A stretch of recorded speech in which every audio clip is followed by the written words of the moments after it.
Hello, everybody. How you doing this fine? Oh, it's Friday. TGIF. We have a Sean P. Diddy Puff Daddy Combs hearing today, right now. So the tweet says Sean Combs is brought in by U.S. Marshals. He hugs his lawyer, blows kisses to the gallery. The judge says, I'm going to go through the items. Then both sides will have the opportunity to react. I'm previewing for you what I'm going to want to hear about the motion to exclude the two experts. Two victims were 2003. The charge runs from 2004, is what the assistant U.S. attorney said. I don't know what in the hell that has to do with what the judge just said before this. But the judge is saying, everybody, hear ye. I'm going to say what I'm going to want to hear from you. I'm going to lay out the issues on both sides. I'm going to lay it out in a way where you're going to be on notice of what I want to hear from you. And then the judge highlights one issue in particular about excluding the two experts, because Diddy and his side have filed a motion to exclude testimony from Dr. Dawn Hughes.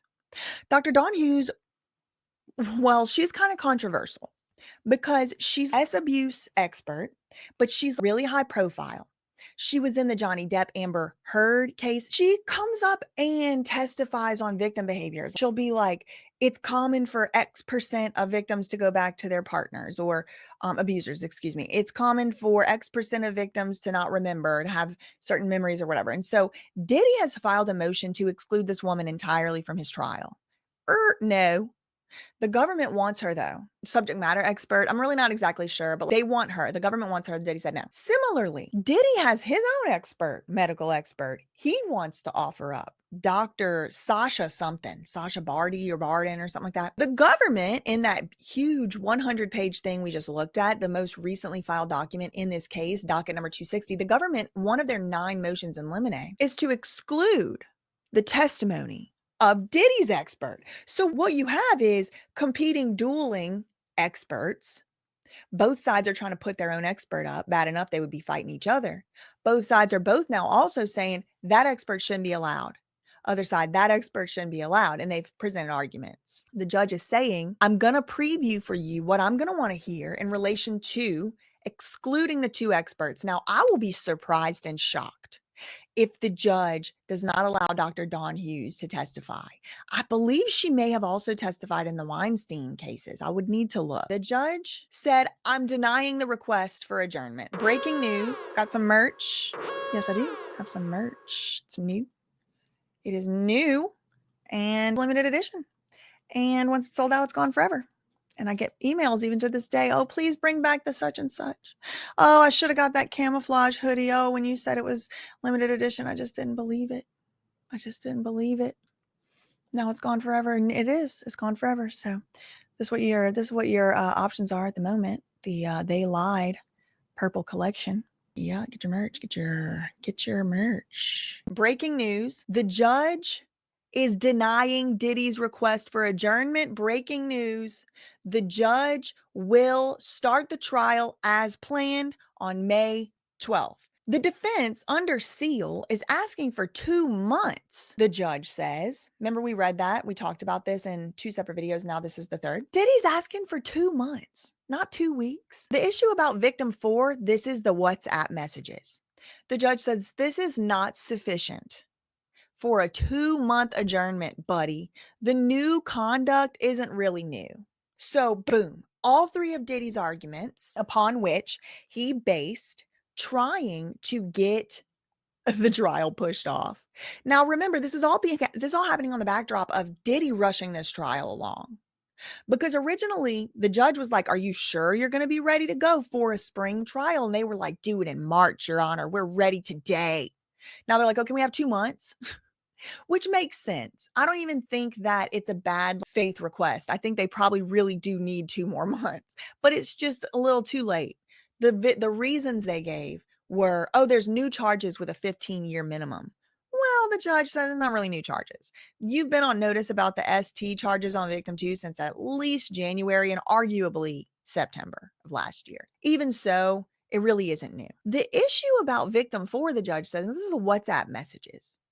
There are 3 screenshots from a WhatsApp conversation, but it's like a longer WhatsApp conversation, and Diddy wants that conversation. Well, the person they got it from, victim 4, who's a longtime worker employee of Diddy, she is claiming she doesn't have those conversations anymore. She only has these screenshots. Well, Diddy and Agnifilo and his lawyers are saying, "We need to pause the trial. We can't even go forward without those. We have to have those messages." The judge is like, "No, you don't. It's not a big enough reason. No, we're not doing that. I'm denying it." The judge goes to the next item. Mr. Combs now has 4 firms representing him. The motion for a delay is denied. Oh, because remember, we just put Brian Steele on here. Brian Steele, young, truly humble under God, aka Young Thug.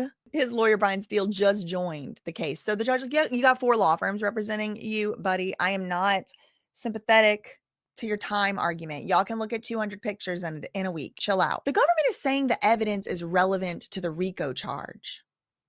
As for victim 5, remember, we just found out about victim 5, I think, on Monday.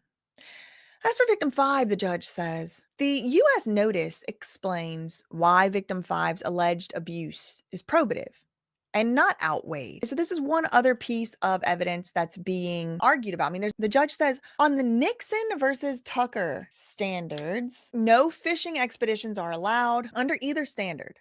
The motion to quash the subpoena of victim 1 is granted in part.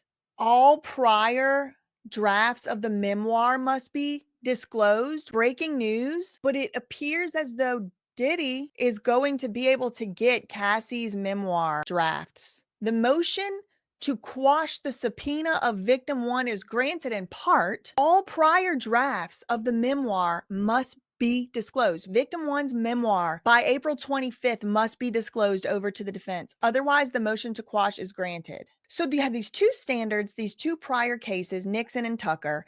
The government was saying the Nixon standard should apply, is a little more stringent. Diddy was saying the Tucker standard should apply. The judge said, I ain't even getting into that. Under either one of them, you're not allowed to just go and ask for anything under the sun. However, I will let you have one thing, Diddy. Consolation prize for you, buddy. You can't get everything and anything in her bank statements. He wanted financial bank statements. He wanted financial trans. He wanted a lot of stuff. Diaries, journals. Judge said, no, hell no. But I'll let you have the memoir drafts, and she's got to give them to you by April 25th. The judge says the finances do not need to be shown, but I believe what is being referred to here by the judge is, remember when Cassie sued Diddy at the end of last year, and we ended up finding out in the filings that Diddy claims Cassie had threatened him to publish a book. Remember this? And she was going to publish a memoir, or else unless Diddy settled with her, and then there was a multiple millions of dollars settlement, 10 million, 30 million, something. I think the judge, when he says they claim outreach to Mr. Combs about the memoir, I think the judge is saying they reached out, if this is true, that Cassie's lawyers reached out to Diddy and said, we're going to write a memoir and we have drafts here and she's going to publish it unless we can settle. Diddy's saying, well, I want all the drafts of that, because we settled based on that. They reached out to me based on that. It seems to me that might be what's going on. All I have is to go on is these tweets. Warner Brothers motion to quash is denied. Breaking news. Breaking news. Warner Brothers Discovery, HBO Max, fall of Diddy sent them a subpoena demanding that they turn over to him interview outtakes. The Warner Brothers, the parent company, they sent a motion to quash, meaning a motion to get rid of Diddy's subpoena. We don't want to turn that over. We have privilege. It's unpublished news gatherings materials. Unpublished news gathering materials, and we don't have anything to do with this, and Diddy can't get that from us. Diddy files an opposition. Well, right now, moments ago in the Southern District of New York, the judge has denied Warner Brothers' motion to quash, which means not only does Diddy get, or his side, presumably Cassie's memoirs, all the drafts, but also gets the interview outtakes from the fall of Diddy. And the reason for that, let's see what the judge says. There are outtakes from 2 specific witnesses. The defense says they are relevant. He says, like draft memoir, they are admissible, the judge says. The reporter's privilege cited by Warner Brothers, it exists, but it's overcome. These are significant. The judge goes on. These 2 interviewees are likely to testify in the trial, so the outtakes are admissible. On victim 4, this is the WhatsApp conversation we talked about earlier. A long-term employee. Some people have speculated this could be Christina Karam, but who knows? The judge says Diddy's side has asked for all communication. Judge says, that is a fishing expedition. Okay, remember we just talked about a fishing expedition earlier on the financial records and all that for victim one. The judge says, you tried it again, Diddy. That's a fishing expedition. You can't have all the communications of the whole entire conversation. No, your request is denied. Rifle shot might be okay. The motion can be renewed. I'm denying you getting into the WhatsApp messages right now for victim 4, but you can, not with prejudice, you can try it again if you get more information or you want to try another way. The judge says the request for victims 2, 3, and 4 to proceed under pseudonyms is granted, relying on the Keith Raniere NXIVM cult. The defense acknowledges as to victim 2. The other 2 will also go with pseudonyms. The defense knows their names and the jury will be told the names too. It has been ordered by the court that the public will never know who is making these allegations as to victims 2, 3, or 4. Not temporary, forever. And the case being relied on is this Keith Raniere NXIVM case. I believe this is a bad precedent. And I believe this is going down a bad precedent because we now live in a country, at least one jurisdiction right here in the Southern District, where multiple people can make allegations against you and you can lose your freedom and you can be locked up. I understand with Keith Raniere and Diddy, you probably don't care. But think about public would never know. Don't you think the public has the right to know? They're the one, this is called the United States versus Sean Combs. The United States, it's not just a mystical ghost entity. That's us. We're never going to know, what? I'm not a fan of this ruling. Sorry. I know for the Diddy, who cares? Y'all about his freedom and stuff, but what if something you care about? Now we have Diddy and Raniere. I do understand that it's important to protect the victim's identity for some. There's some interest in doing that. I understand how it could be a deterrent. I understand how it could be dangerous, but a lot of people were in my comments last time saying their identities have to be protected from Diddy because Diddy's going to send people out after him. Diddy knows who they are already. This has nothing to do with Diddy. He already knows who they are. This pseudonym is for the public. Update. The judge says, okay, now we to the motion to exclude the testimony of doctors. Okay, so this is the one where the judge said he was going to be outlining where he was at with it, and then he's going to say what he's going to want to see. Dr. Hughes has never spoken with these victims. Okay, that's a good point. What does she have to do with this? The assistant U.S. attorney, the government, the feds, they say the jury needs to hear from an expert about coercive control. Okay, so the government is arguing they need an expert to stand up there and say, this happens to people who are in relationships of coercive control with someone who's not their kin, right? Because there's certain behavioral patterns if somebody is their family member, like a mother, father, a partner, or whatever. Dr. Hughes has never spoken to this person. Dr. Hughes is the Amber Heard expert from the Amber Heard Johnny Depp thing, and she's a high profile, but here she's just an expert. Feds are presenting her as a subject matter expert on the area of coercive control, and she needs to speak to the jury, the feds are saying, about how coercive control works with somebody who's not in their kin. Diddy has opposed to this and says, no, the jury is people that live in New York. The jury is people who live in 2025 in Manhattan. These people know about coercive control. It's common knowledge. We want an expert to come in here and talk about this. Common knowledge, common sense.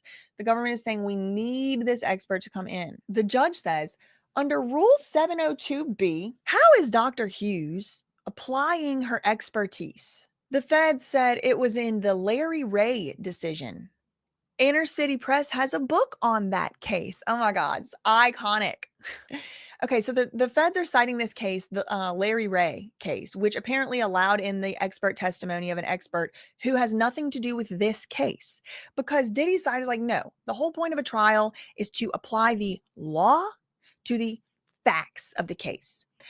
If we were talking about combustion engines, if we were talking about ballistics, if we were talking about splatters, that's where you need an expert. You need an expert to come in and say sometimes people act in ways that are counterintuitive to how you believe and how you think. The feds are saying, no. Look, Your Honor, under Rule 702, There was this Larry Ray decision. This man was the S cult. I'm kind of unimpressed, to be honest, y'all. I mean, this is my channel where I give my opinions. I am unimpressed with the prosecution's case so far. I mean, they've had like freaking 50 years to build this case. The judge said, what is the relevance of the coping strategies, quote, coping strategies of the proposed expert testimony? The Fed said, well, there's some overlap, but there are additional ways of coping: blame, denial, use of substances such as drugs and alcohol to dull the pain of the SUL experiences. The judge is saying, why do I need an expert in my courtroom talking about coping strategies? And the feds are saying, oh, it's not frivolous, Your Honor. We need experts to say that in such and such percentage situations or whatever, there are coping strategies, coping mechanisms that would be like maybe drug use, drug abuse, substances, etc. Because maybe if I'm just reading the tea leaves, this is just speculation, I'm thinking, all right, if the whole case is basically, did Diddy harm these people? And one of the women is, some of these women are now today substance users. Maybe Diddy might be planning to argue she is a crackhead and you can't listen to nothing she said because she was on crack. Could it be? And then maybe the feds are anticipating that and they're saying, we need an expert in here to say, yeah, that's a common thing. And it's because this guy's abuse. So I don't know, maybe that's what they mean, but all I can do is read the tweet. The assistant U.S. attorney says, this is relevant to the charges against Diddy of ST and forced labor. The jury has a right to understand the reasoning behind the coping strategy. The feds are saying, we need the expert testimony of Dawn Hughes from the Amber Heard trial. In this case, we need her. We need her to talk about coercive control. We need her to talk about coping mechanisms, self-blame, denial, using substances. And the jury has a right to understand the reasoning behind those coping strategies. Forced labor. So maybe Diddy's going to say they kept working for him. Why didn't they quit? Because we need the expert to come in and say that was a coping strategy. They kept working for him, but there's a reason, there's an excuse. The feds say Dr. Hughes has given this testimony in other cases. I don't expect her to tell jurors to give victims leeway on false memories. Rather, just victims recall in bits and pieces. The jurors should have the ability to assess fragmentary memories. Okay, so now this is a little bit closer to like medical testimony. I think this is more close to medical testimony, because if we could get like a real brain expert in here, which I don't know if Dr. Hughes is a brain expert, okay, but somebody that's like neurologically can explain that, why does a veteran or a PTSD, like somebody that was in a war, these are like the quintessential examples of PTSD. Somebody in a war, somebody who experienced a horrific accident, whatever. It's like when you take the big group of those people and put them all together, a lot of them, some huge percent, reports fragmented memories. Like they remember something very strongly and then it's black, and then they remember something else and then it's just, they can never access that memory. Like if there's 80%, let's say, of people who were in a very dangerous experience, let's say with, I don't know, fire or something, let's say fire victims. And like whenever they were in the fire, they have blackout memory, like 80% of them. I think that's something, even though it's not like, okay, here's the brain scan. That's something. So I think that's sort of the angle they're going with here. But instead of a fire, it's whatever these particular situations, particular circumstances are supposed to be, like, in a relationship with Diddy or whatever. The judge is addressing the government. And then he's like, defense, I'm going to let you respond. Don't worry. But I need to ask them one more question about something else. Government, feds, y'all want to keep out Diddy's expert too. You want your expert in, you want his out. Judge says, on that doctor, he's saying that doctor, none of this is based on established literature. And you can't know what a victim of something is going to do. Just because 50%, 80%, 99% of victims have a certain behavior does not mean that these victims had that behavior. That's not fair. You have to look at each individual based on their own characteristics, their own background, their own circumstance. You have to do an entire individualized assessment on somebody. And then you can maybe kind of get an idea of to what their reason or their, what was driving their certain actions. I mean, that's Diddy's side. I understand that argument, but I also understand the other argument of Dr. Hughes, where it is like, yeah, but a lot of times this happens, and I think that's important to know. I can see both sides. So the judge is saying, that he's like, you say, I think he's talking to the feds, Dr. Hughes could not speak to victims and bolster them, just for like reality purposes. So no, I don't have any armies. There's no BJ Army. There's no Surprise Army. We don't do armies. Don't do those. Want to know why? Because some people fake set one up one time and called themselves That Surprise Army. Like, there's these obvious plants that are popping up talking about they're going to be That Surprise Army, and they're clearly deranged and demon possessed, in my opinion, and they're doing some deranged and unhinged stuff. Like, one girl said that she was going to go to the building where Dahlia Takali, one of Lima's sisters, had made this police report, and she was like, I'm going to go do an apartment tour. Now, mind you, the Takalis and all them, the Yevremovich Mora Takalis have said in court filings that they didn't live there anymore at that time. So really, it was no harm, no foul. But I had to tell that person, no, ma'am, do not go and do a tour of the building. I knew it because I'm psychic, and because I get downloads from the mothership, and because I'm God's favorite. Lying psychopath said that I had told her to do stuff, told her to go places, and I have the receipts, which I will put up here on the screen, of me saying exactly the opposite of that. Exactly the opposite. There was another psychopath, the one that I showed y'all the video of earlier of Lima. Hi, you're so sweet for that last message. Oh, you're so sweet for that last message. That person, she also filed a declaration. Now, since they were calling themselves That Surprise Army, they started a Reddit. I need to know, is the IP connected to Jed Wallace in any way? I'm just curious. Started a That Surprise Army Reddit, and it was all malicious, vile, deplorable, low down, shameful. So no, we don't do armies. But hello, everybody. People, let's refresh. No, it's not y'all's fault. I mean, y'all don't know, but it's like you can never be too careful out here because the most insane stuff got used against me. Like, thank God I reached out to those people, and said, no, don't go to Dahlia Takali. What are you talking about? Go to Dahlia Takali's old apartment that she already moved out of. What is wrong with you? And then she's like, oh, I already went. Oh, okay, well, stupid. So you lied. You said you were going to go, but now you're saying you already went. The feds say Dr. Barty has no expertise in this type of coercion. He would just confuse the jury. Okay, so that's the government's argument about Diddy's expert. That Diddy's expert doesn't have coercive control expertise, but Dr. Hughes does. The judge says, okay, Diddy's lawyers, what do y'all think? So here comes Alexandra Shapiro. She says, what they miss about Dr. Barty, he is rebuttal testimony. Yeah, we're here to bust down the arguments with him. I am shocked that the feds could even possibly be questioning him because he is so renowned. Yeah, no, HC, I'll even do you one better because I'm not only giving the facts, that second part right there, and opinions. It's like exactly right. Y'all have free will to go and do your own research, agree or disagree. I'm not presenting things as facts to believe. It's like opinion, you want to agree, you want to disagree, but exactly. Dr. Alexandra, the same unit of the United States Attorney's Office has in fact retained Dr. Barty in another case last year, a sex case. Diddy's lawyer saying, okay, that's cute that they want to say he doesn't have the expertise to testify here and all of that. This literally exact same unit used him for a SEX case last year. So how does he not have the qualifications to be in the same court this year with presumably more experience this year than last year? Diddy's lawyers, I got to tell you, they are the best in the business. I got to tell you, they are up there. They're elite. Alexandra Shapiro, she says, Dr. Hughes is so amorphous, it's meaningless. She says love bombing can be a part of coercion. Anything counts. This may sound like a joke, and we never do this. What if a defendant has an expert on false accusers saying they take drugs?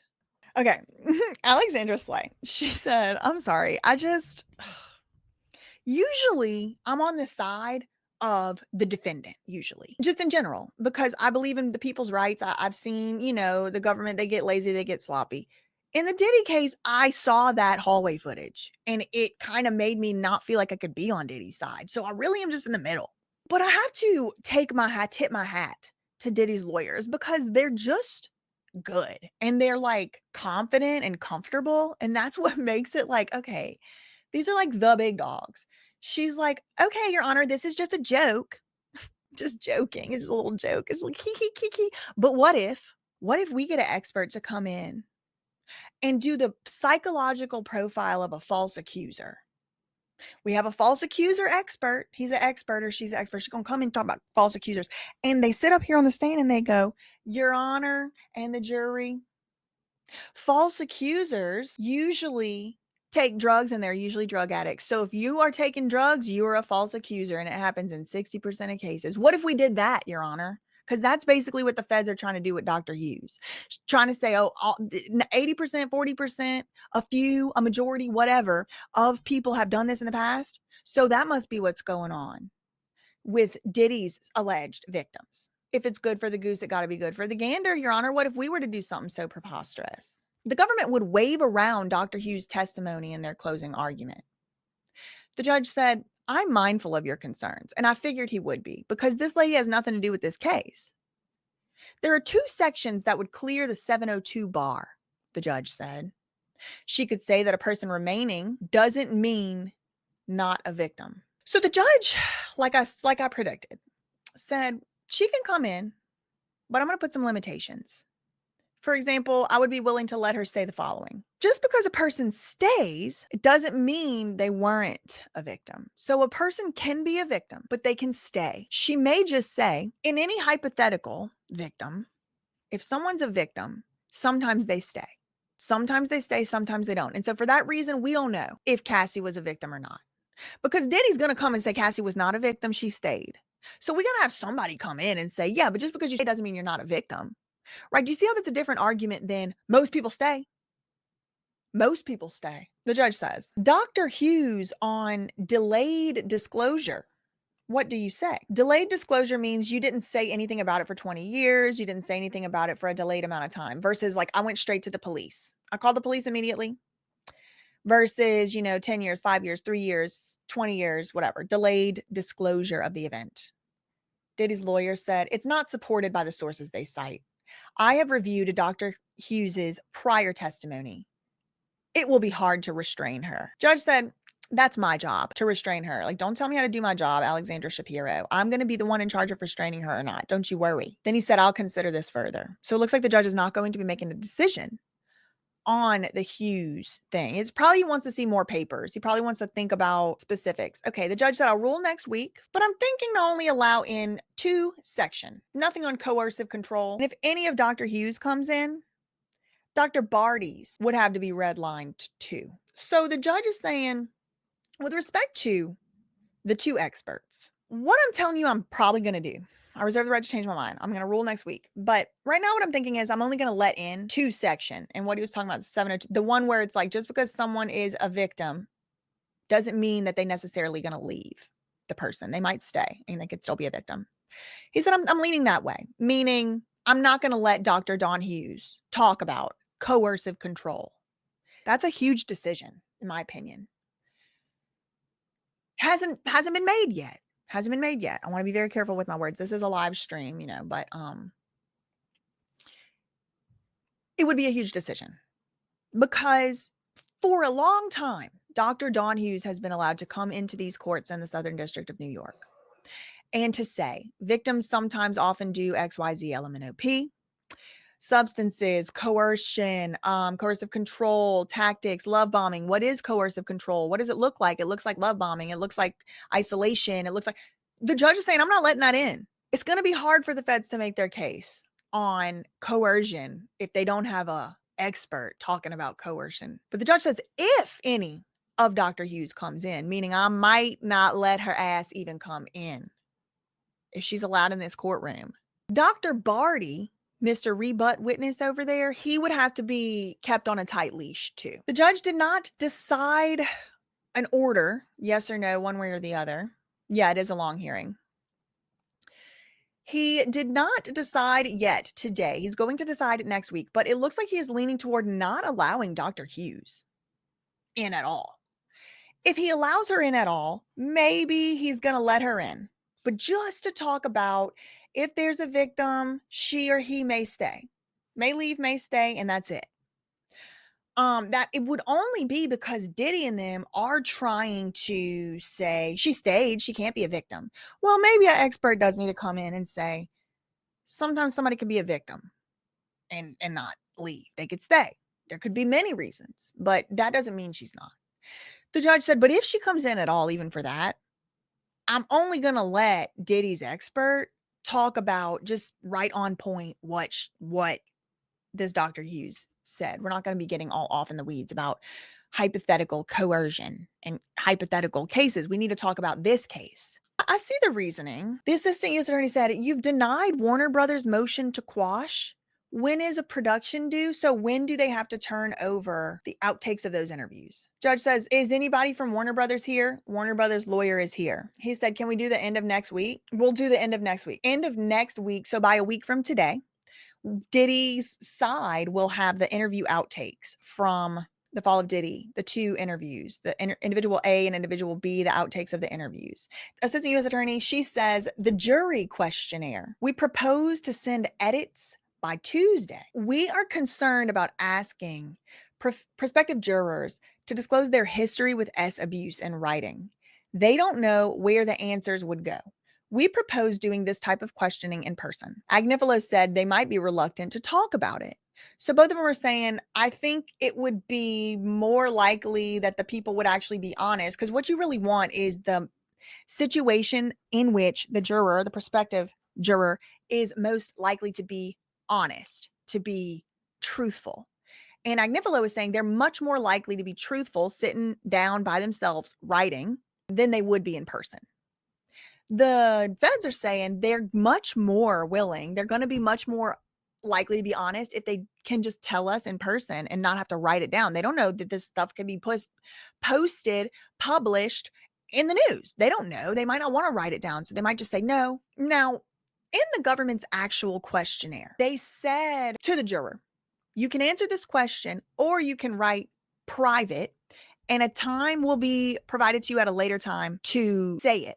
Either the government said that or Diddy. One of the questionnaires, one of the proposed questionnaires. They both submitted proposed questionnaires. Diddy's is much longer, has a lot more questions, stuff like about past history of S abuse, thoughts, attitudes about certain types of S relationships, et cetera, et cetera. I think a good compromise would be that middle, would be write the questions down. If the people are comfortable to answer them, let them write. If they, for some reason, don't know where it's going, don't want to answer it, and, it says, if you are not comfortable writing this down, put private, write the word private, and an opportunity will be provided to you at a later time to answer this question in a private setting. I think that is probably what they should do. That seems like a good compromise because really it's about the truth. It shouldn't be about gamesmanship. It should be about who's the most impartial juror. They should have the feeling of freedom to say in the most comfortable answer to a question. It is a relevant question whether someone has priorly been as assaulted. It is. For the purposes of the law, it's been established. I'm not telling you my opinion. I'm saying it's relevant. It's coming up in Ghislaine Maxwell trial because somebody had lied or answered incorrectly because they were distracted while they were filling out their form, which could be true, but that still is further support for the reason of doing it like that. Ask the question in writing. If they don't want to answer it in writing, they can write private. And then if they don't want to talk about it, they can write it. And then if it gets to the time where they're in person and they're saying, I don't want to talk about sexual assault with somebody because I don't want to talk about it, then they need to be disqualified as a juror anyway, because they can't be on this case. The whole case is as assault, or traffic, whatever it is, So if somebody's not comfortable talking about it at all, not just their own experience, but at all, that is a good reason to disqualify them from being in this case. I would say. I don't know. I've never selected a jury for real. So, who knows? Let's see. The judge, this will be asked. It's just a matter of where and when. So the judge is saying this is a question's getting asked. Okay. So everybody in here, just so you know, the question will be asked, whether you're just dying for people to answer it in writing, answer it in what I don't really know, but just for the record, it's getting asked. Victim 3. This is the one where there was all this secret redacted, huge black bars, blocks, redacted. I've spoken to her lawyer Diddy's attorney says. It's not clear to me.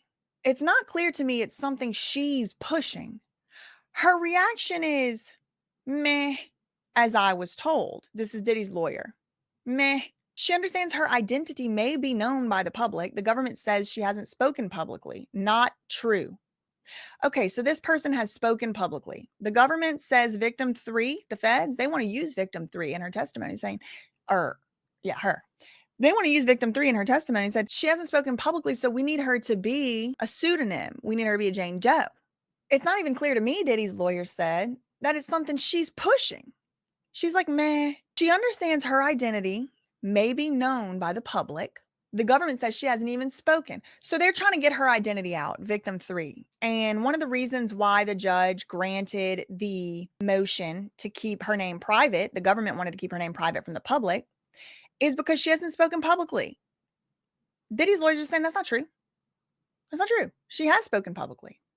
Diddy's lawyer says if we can't tell people who this person is, we can't get certain witnesses who believe what she says is not true. The judge said, if people can figure out who she is, how are you impaired? Diddy's lawyer said the victims could be nameless, but not our witnesses. So, okay, let's say one of these victims, it can't be Cassie, because Cassie has said she'd come, I think victim 1 is Cassie. So victim 1 has said she'll come forward with her real name.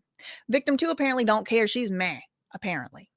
And then there's victim 3 and 4. Victim 3 and 4 are so far right now have been ruled by a judge to be able to go by a pseudonym. They can go by Jane Doe or whatever. The judge is saying, yeah, that's fine.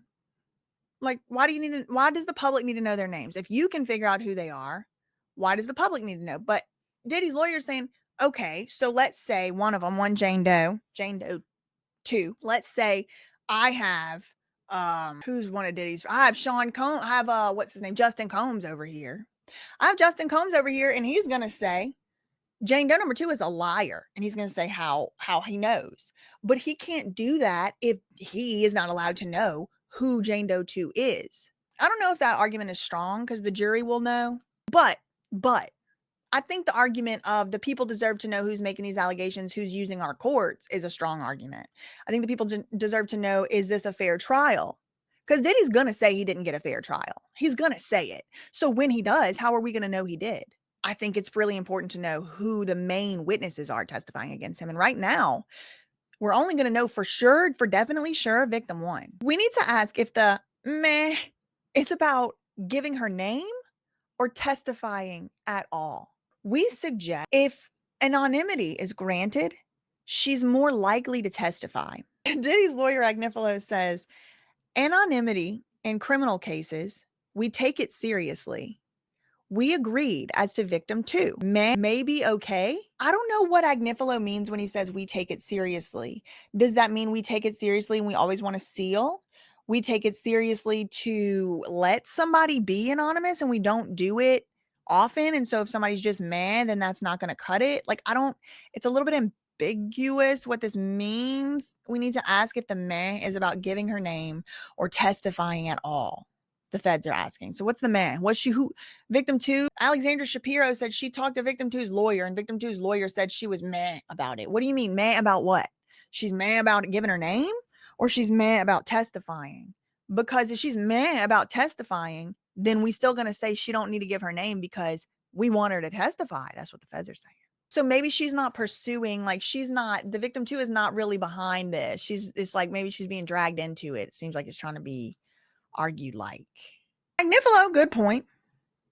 One reason witnesses should give names. So we're not talking even about only victims, okay? They're saying witnesses. Again, this isn't only about victims from the case. This is about other people who are going to be brought into the case. Molyneux witnesses, the ones like kind of like in the New York State Molyneux witnesses, like that.